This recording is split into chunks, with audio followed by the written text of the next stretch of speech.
Tactics and Practice podcast.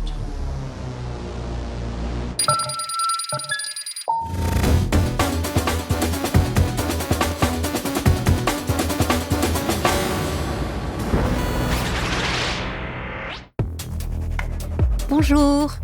Welcome to The Future Behind Us, a podcast series where I am meeting internationally renowned artists to discuss with them the stories behind works that have become iconic. I will be asking these artists about the technological, the ethical, or even the legal challenges that they have encountered while developing their project. And I will explore in their company how the meaning of their work has changed over these past 5, 10, or 20 years. My name is Regine Devati. I am a blogger, an art critic, a curator, and my guests in the podcast series are Trevor Paglen, Nora Al-Badri, Hubert Morgan, Gilles Magid, Paolo Pedercini from Molo Industria, Vanouse, Mediengruppe Bitnik, Sanela Yaich, Pinar Yoldash, and Maja Smrekar. In this episode, I'm talking with artist Maja Smrekar. Let's go!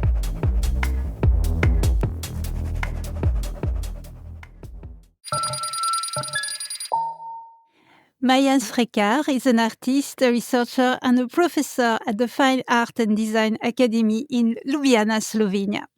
Her practice explores the potential of technologically and scientifically rooted processes and materials.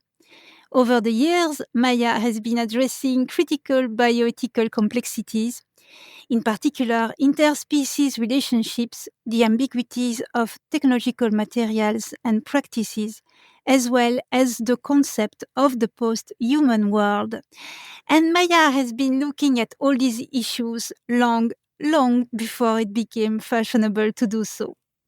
Hello, Maja Smrekar. How are you today?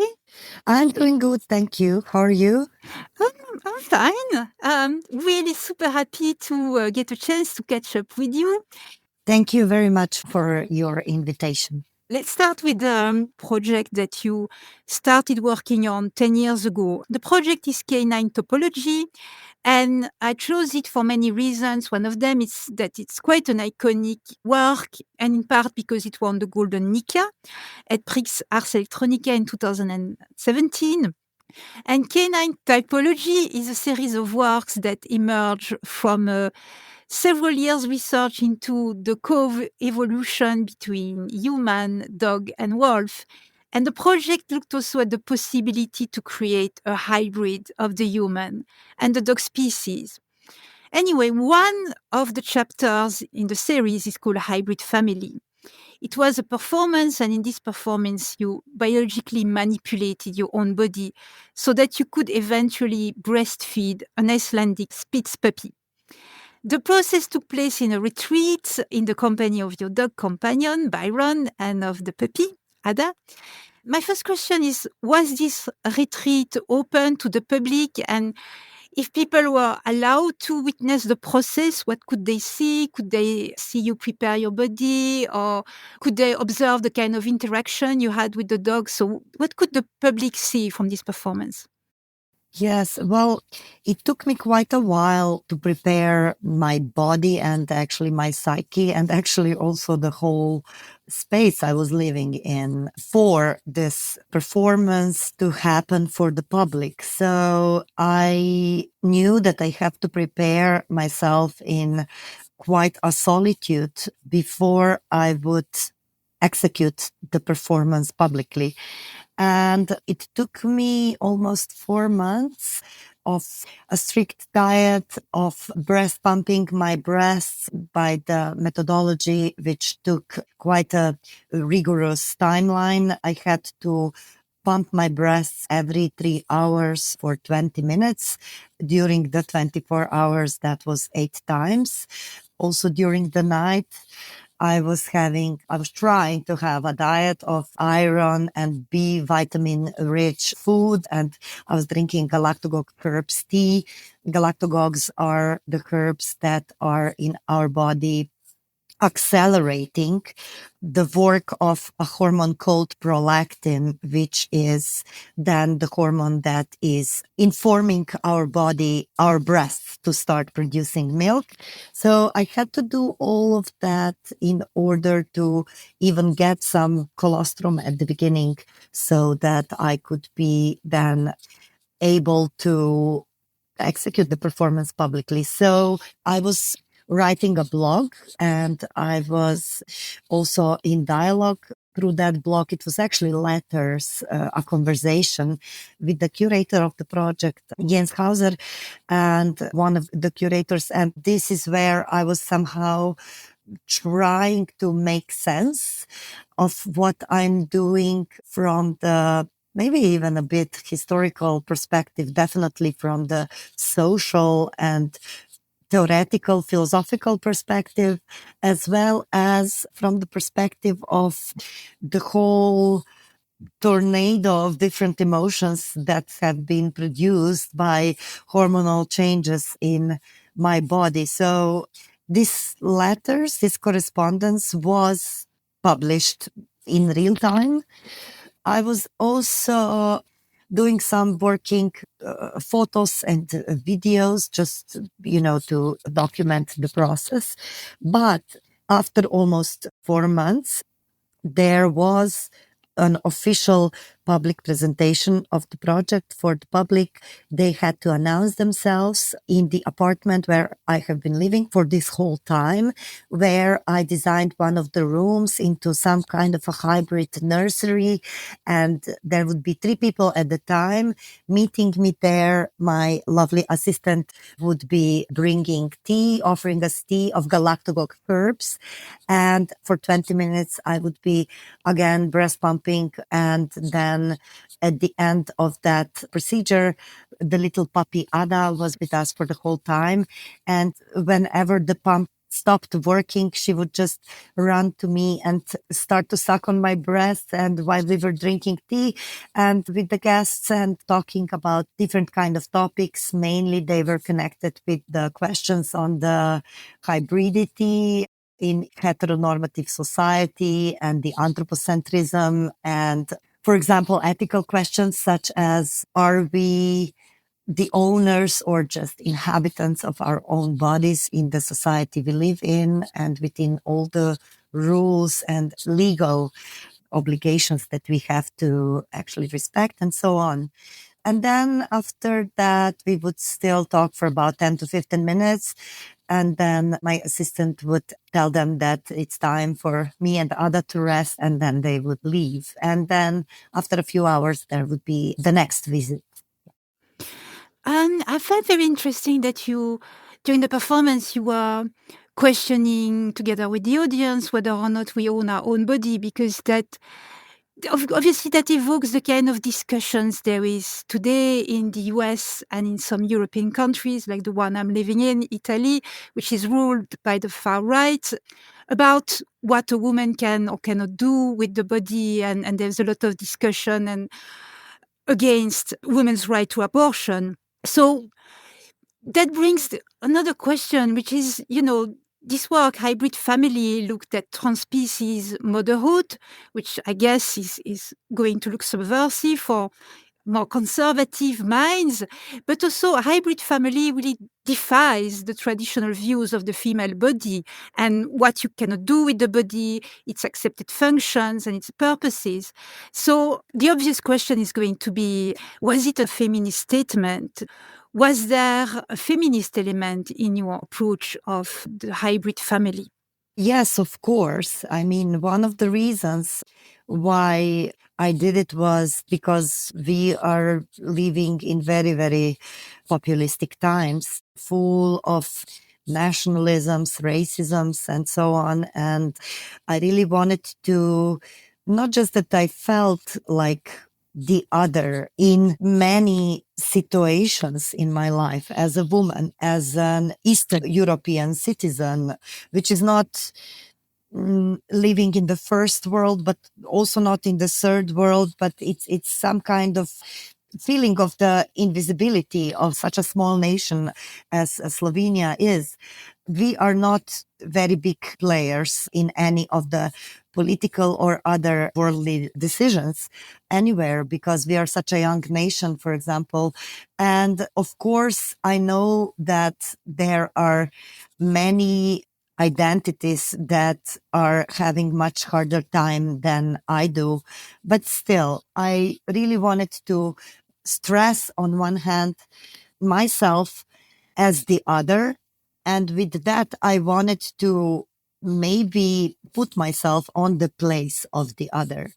This was one of the reasons. And also the other reason was populisms, which escalated even more since I was doing this project, which was between 2015 and 2016. And these populisms are in many cases, again, claiming a female body to become the property of the state and of the religion and of the law even. And this is, I really am totally resisting that.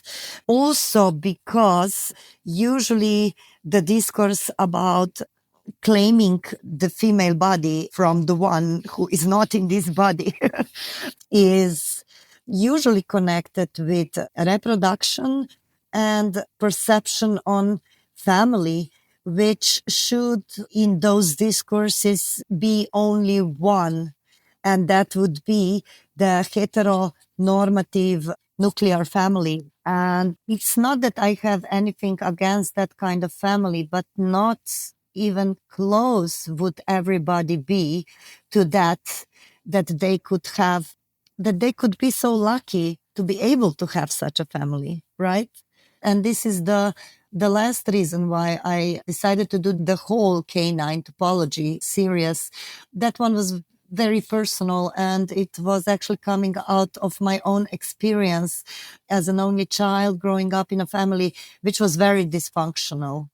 And the only way I was able to survive psychologically and emotionally was by being in close relationship with the dogs, because luckily my family was breeding dogs. So I was growing up with really many dogs, and I really perceived them as my kin, as my family, as my brothers and sisters. And whenever, also in my adulthood, whenever there's a discourse on home, whenever I think about home, the first thing I think about and feel is dogs.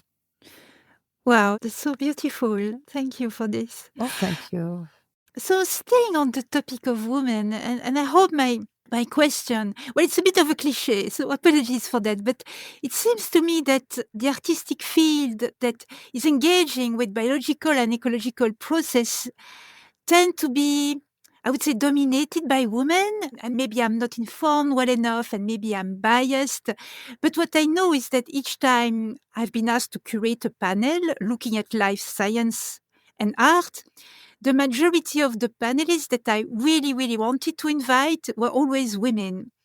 Do you have the same experience? Like, do you think that women, for reason or another, are particularly engaged in art forms that explore life sciences or that question anthropocentrism more than men, for example? Yeah, I wouldn't agree with that. I would agree. Yeah, Good. I would agree with your statement that usually at the panels about, I don't know, art and biology or art and biotechnology, there would be women invited, at least in my case. It is usually like that, but I don't think that there are only or in majority women. I don't have this kind of feeling working in the field.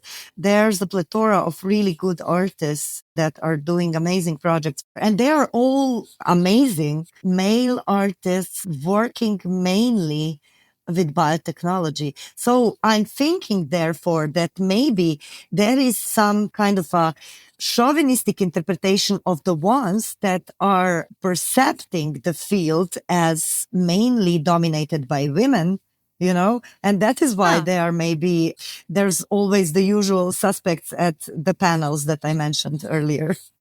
I think there is some kind of poetic justice in the fact that there is a bias this time in favor of women.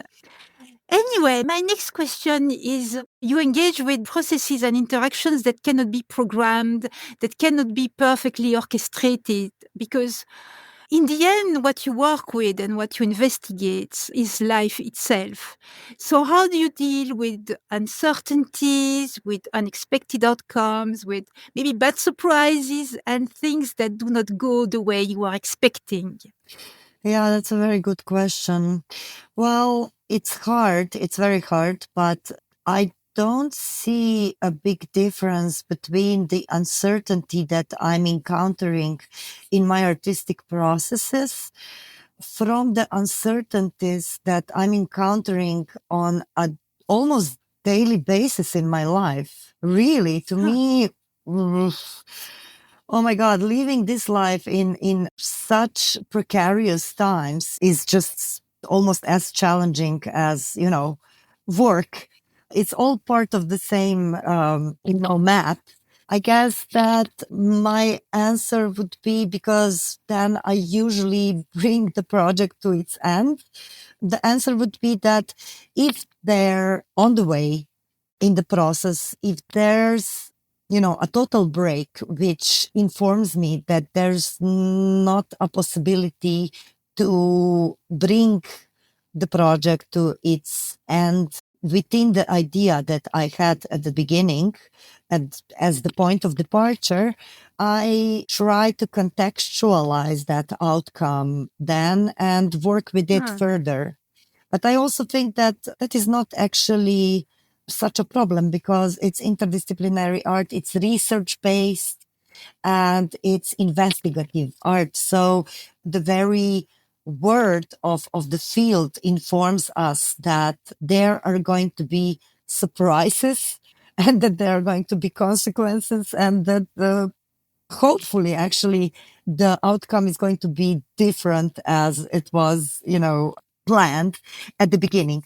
Of course, it's very stressful, and that is why it's good to have a team of collaborators and people around you who are very committed and who love to collaborate on such projects and who are interested in the topics that I'm addressing, so that as much as I am, or even more sometimes. Yeah, I think it's just part of life to live in a constant uncertainty. And that is why I guess that I don't just stop and get afraid, at least not as afraid, to fly away, but I just decide to work with what I have, and then I come to an end. Yeah.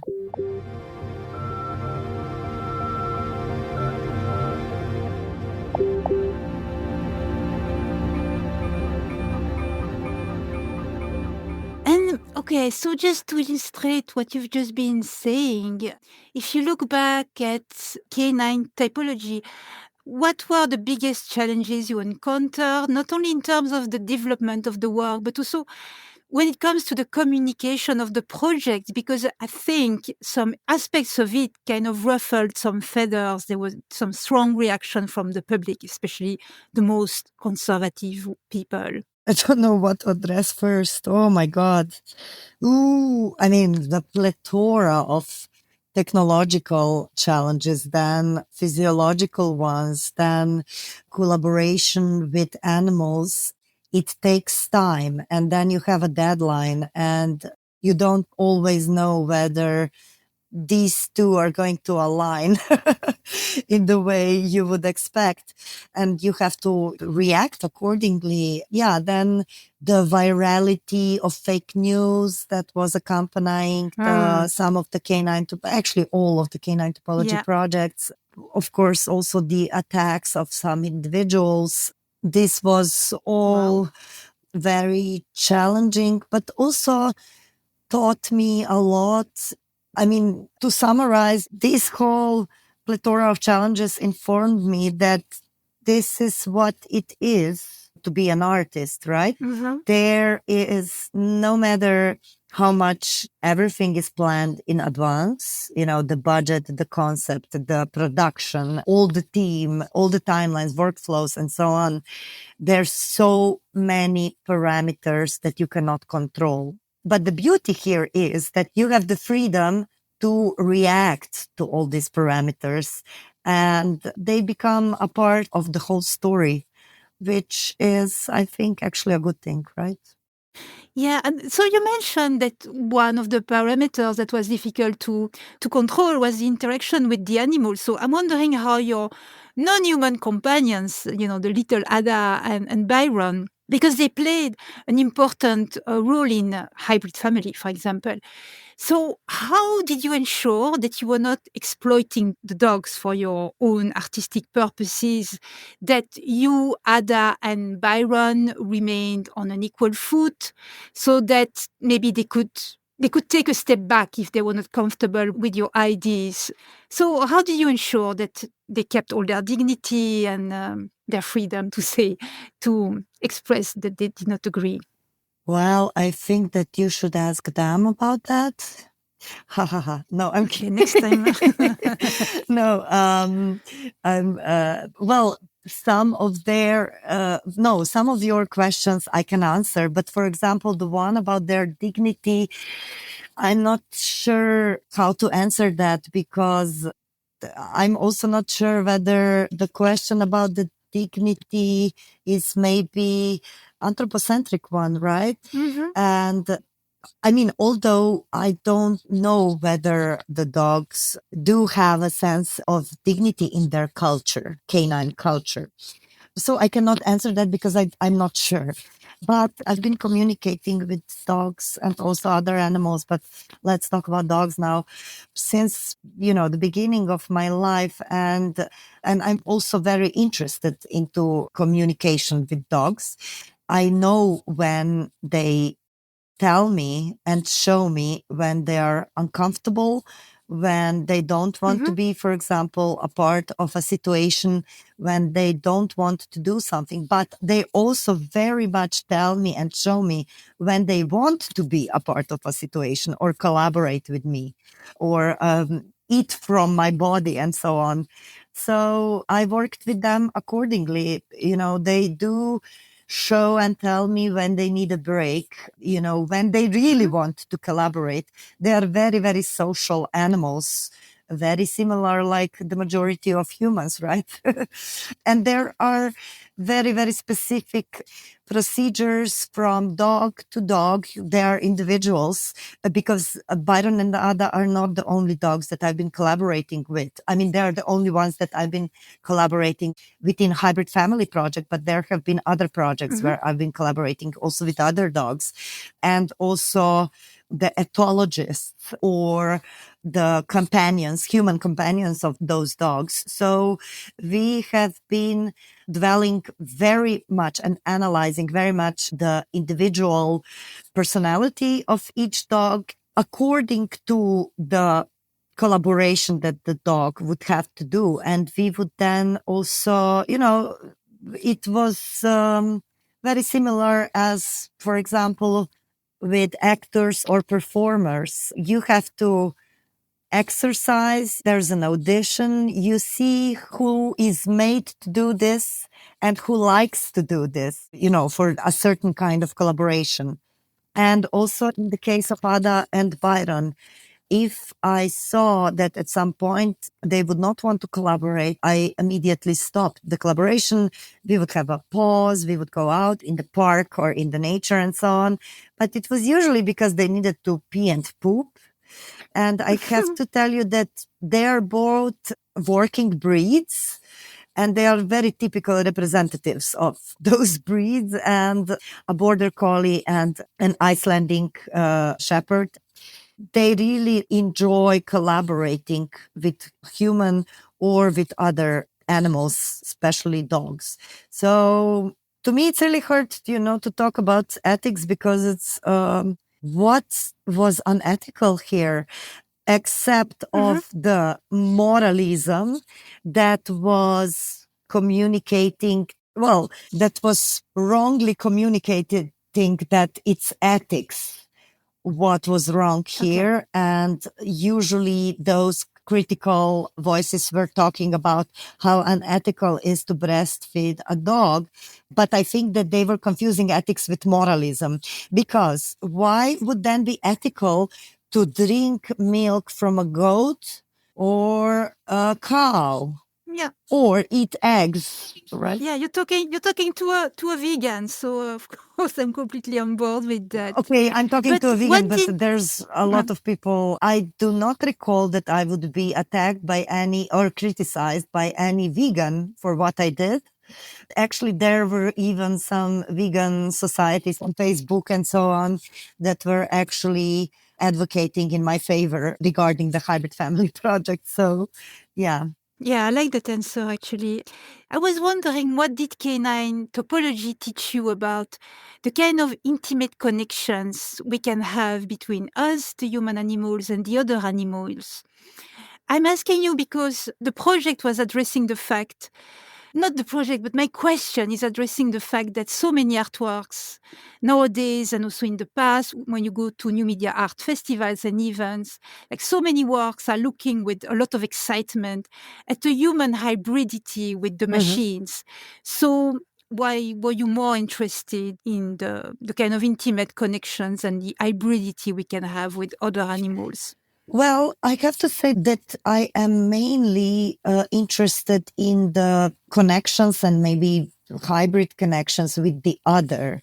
And I see technology in some contexts also as the other here. So I cannot say that I will never, dwell into the artistic research, which will be requiring me to also connect myself with, I don't know, some parts of technology. But maybe first, to answer what I learned from canine topology, I would extend that answer to, dogs in general, not just my dog companions, but many dogs that I've been collaborating and being friends with. They're teaching me a lot, because I think that the main reason why they're teaching me a lot about communication that I then use also with humans, not just with other non-humans, is the nonverbal communication. Nonverbal communication is very rich, but it is very precise because there's no words. There's different kind of languages that are super precise in specific moments.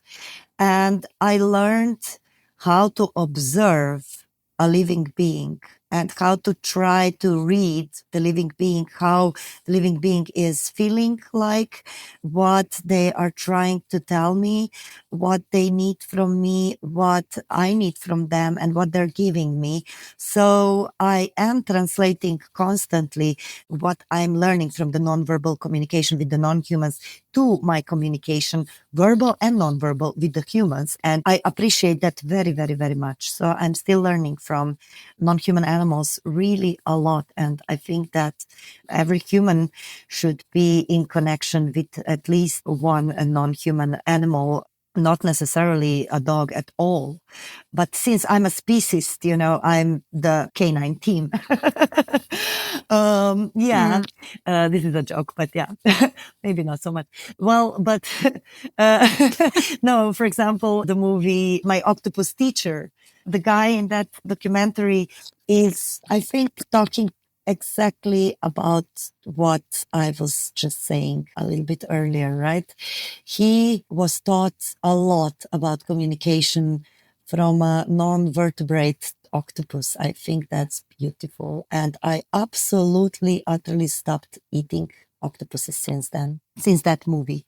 So yeah, maybe when, I don't know, let's see, when the technology will gain consciousness, perhaps I'm looking forward to teach from those entities also. Yeah. I didn't see the film My Octopus Teacher, but I will also put it in the show notes because I read about the, people who have this project of intensing farming of octopuses Oh for my human God. consumption. And yeah, that's terrible. Let's end with an easy question. How is your family doing right now? I mean, how are Byron and Ada these days? It seems they are with me right now, and they are, I would say from my anthropocentric perception, that they are deeply bored from my talking because they are in deep, deep sleep. I think they are in REM level of sleep. This is how they look like. And Byron, even he's on my left side, lying, sleeping, and both his paws are put over his eyes. So I think he might be even a bit embarrassed about what I've been talking about, because he would probably explain it much better. I think it's a nice way to end the discussion. So thank you so much for your time, Maja. Thank you so much for inviting me and for the wonderful treatment and really cool questions. Thank you so much. Oh, thanks. I'm glad and also grateful that I got this opportunity to catch up with you. If you're not familiar with Maja's work, check out her website. It's majasmrekar.org. Of course, it will be mentioned in the show notes. So thank you, merci, and talk to you very soon. Au revoir. Papa, ciao. Bye. Sadly, Maja's dog Adam passed away shortly after recording this episode. So dear Maja, my dog-loving heart goes to you and to Byron. And this, ladies and gentlemen, was the last episode in the series. Thank you for listening. The Future Behind Us is a podcast series conceived and conducted by me, Régine Debatty, for the 25th edition of the Pixel Point Festival, curated by Aksioma Institute for Contemporary Art as part of Go 2025, Nova Gorizia, European Capital of Culture. Thank you to Janez fucking Janša for the invitation to take on this challenge and for his invaluable collaboration and assistance in the curatorial process. And thank you to the always patient and resourceful Marcela Okretic for the coordination. The editing, the music, and the audio post-production are all by Gasper Torkar. All episodes are available at aksioma.org/podcast, on the website of the Pixel Point Festival, and on all major podcast platforms by typing Tactics and Practice in the search bar. For more information on the context, the participants, and the partners involved, have a look at the links in the description. And as this is the very last episode, I would like to thank one more time the 10 truly fantastic guests that I had the privilege to speak to. And of course, thank you to all of you who care to listen. That's it. Greetings. Au revoir.